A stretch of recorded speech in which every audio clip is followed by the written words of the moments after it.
All right, so picture this, right? You're getting ready for like a huge celebration, total feast. Everything's perfect. Everyone's excited. And then bam, everything changes in like a split second. Yeah, talk about a mood killer, right? Totally. And that's what we're diving into today. This crazy turn of events in these ancient writings. You mean the Book of Tobit? Exactly. The Book of Tobit, specifically this passage where like this festival day goes completely sideways and it's all downhill from there. These ancient stories, they're so, like, relatable even today. Yeah, totally. Like, joy turning to sorrow, totally unexpected challenges. Hmm. That's life. So it's true. Like, timeless. Okay, so setting the scene, right? We have Tobit. He's finally back home with his family after this period of exile. Oh, yeah, they've been through a lot already. Right, so this return is a really big deal, like a new beginning. Huge relief. Huge relief. And to make it even more special, he's planning this awesome feast for Pentecost. Oh, wow, that's a serious celebration. Right, it's supposed to be this joyous, like, communal gathering, the whole community coming together. So to come back from exile and then plan a big feast like that, I mean, that's got to be a powerful symbol, right? Totally, a symbol of hope, rebuilding their lives, their community. New beginnings. Exactly, new beginnings, so everything's ready for this fine dinner, as the text puts it.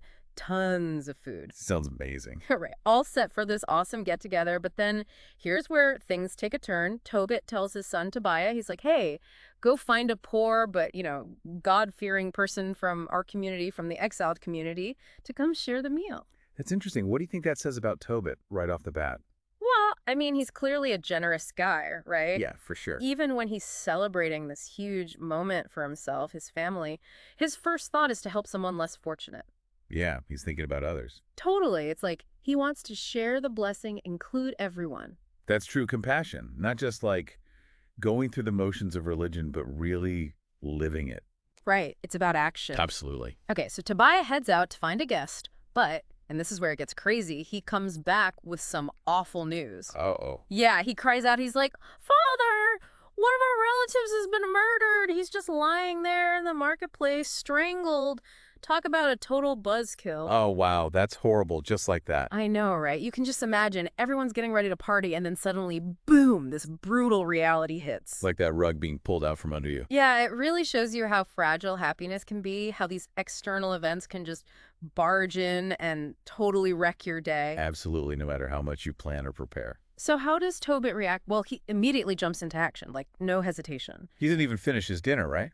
The text says he sprang to my feet, leaving the dinner untouched, and he heads straight to the marketplace. Wow, that's serious. Right, and think about it. He takes the body of this murdered relative, brings him home, prepares him for burial. That's a really selfless act, especially, back then dealing with a murdered body.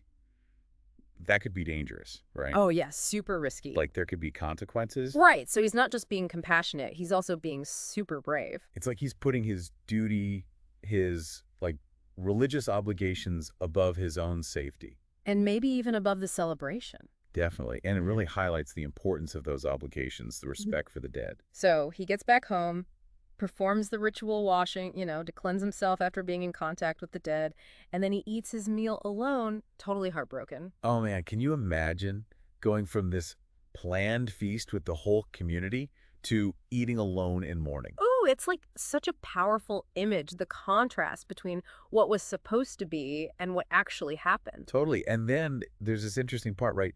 After this whole ordeal, Tobit reflects on a prophecy from Amos. You mean that line about, I will turn your feast into mourning? Yeah, exactly. What's the deal with it? Why bring that up? Well, Amos was all about, like, warning the people of Israel about God's judgment, even when they were outwardly religious. So you think Tobit sees this tragedy as some kind of, like, divine sign? Yeah, possibly. Like he's connecting it to the bigger picture, maybe even worrying that their situation is still precarious even though they're back home. Makes you think, like, even in moments of peace and joy, you can never truly escape suffering, right? It's always lurking. Okay, so even after this crazy day, burying the murdered man, Tobit isn't done.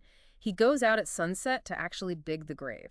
Wow, he's really dedicated. Yeah, he's committed to doing what he thinks is right no matter what. That's true conviction.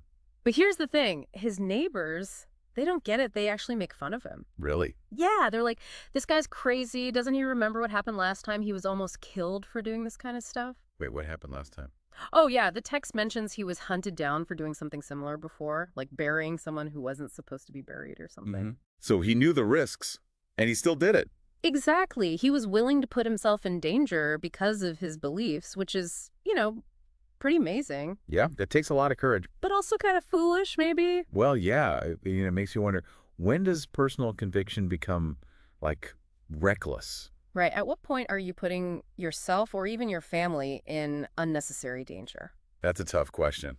It is okay. So after this whole night of burying the dead, Tovik goes to sleep in his courtyard, right? And it's super hot, so he leaves his face uncovered. I can relate to that. And then this is where it gets almost funny. Like, you can't make this stuff up. What happens? Bird poop falls into his eyes.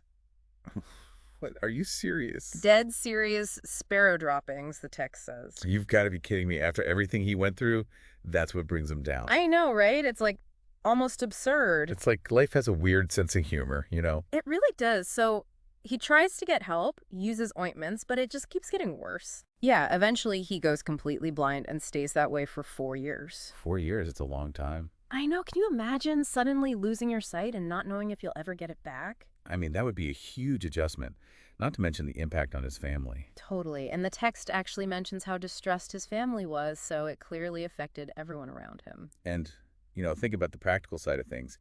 He can't work. He needs constant care. Right, so it's a huge burden. Absolutely. But there is a little bit of good news. For a while, anyway, his relative, Carr, steps in to help. Oh, that's good. Yeah, he takes care of Tobit for 2 years. At least that's something, a bit of support during that difficult time. Yeah, a little bit of a break for the family. Shows the importance of family, having people you can rely on. For sure, but then Ahikar has to leave. He goes to Elam. And Tobit and his wife, Anna, they're kind of on their own again. So what happens next? Well, we learn that Anna's been working as a weaver to support the family. Wow, so she's carrying the weight now. Yeah, she's the breadwinner, which, back then, that was pretty unusual. It says a lot about her strength, her resilience, stepping up when her family needs her. Absolutely, she's essential to their survival. Totally.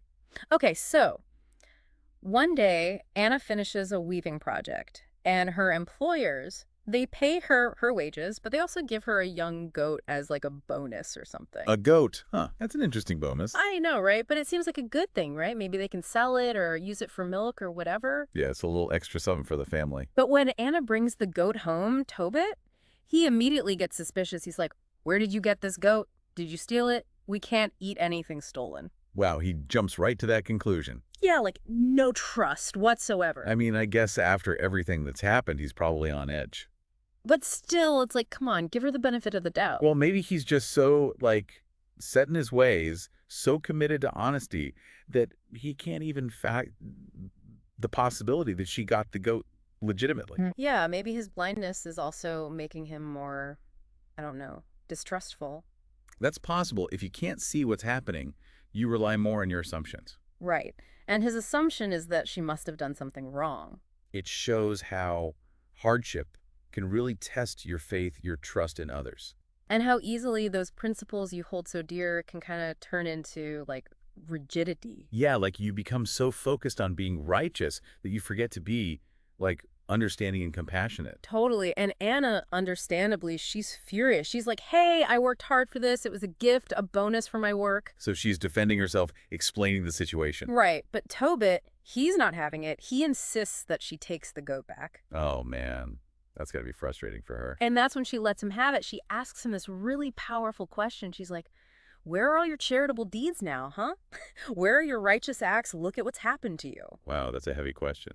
Yeah, she's basically calling him out. She's saying, look, you've been so focused on being good, but look where it's gotten us. We're struggling, you're blind, and now you won't even let me keep a simple gift that I earned. It's like she's saying, what's the point of all this righteousness if it doesn't actually lead to anything good? Exactly. It's like she's questioning the whole point of his way of life. And it really highlights the strain that their suffering has put on their relationship. She's starting to resent him. Absolutely. And her question, it's not just directed at Tobit, it's directed at all of us, It makes us think about how we judge ourselves, how we judge others. Especially during tough times. Right. Like when we're going through something difficult, do we start to question the fairness of it all? Do we start to doubt the goodness of others? Yeah, those are tough questions, and there are no easy answers. So let's recap. We've got this planned feast that turns into a total disaster, this random act of violence that disrupts everything. And then Tobit, he steps up, even though it's dangerous. He does what he thinks is right. But then he gets hit with this totally unexpected misfortune, the blindness. And it just drags on for years. And then it puts this huge strain on his family, on his relationship with Anna, to the point where she's questioning everything he stands for. It's like this roller coaster of emotions, from joy to sorrow to frustration, anger, resentment. It's the human experience in a nutshell, right? Absolutely. It's messy, unpredictable, and often unfair. And the question Anna asks, it really sticks with you. It makes you think about your own life, your own beliefs.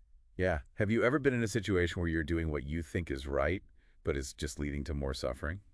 And if so, how do you deal with that? Do you start to question your beliefs, your actions, your faith? It's like, is there always a clear connection between doing good and having good things happen to you? It's a tough question, right? And there's no easy answer, but it's definitely something to think about. For sure. And maybe that's the point of this whole story, to make us question, to make us think, to make us wrestle with these difficult ideas. I think you're right, because in the end, it's not about finding easy answers. It's about grappling with the complexity of life, the messiness of the human experience. And maybe, just maybe, that grappling, that questioning, that's where we find some kind of meaning, some kind of truth.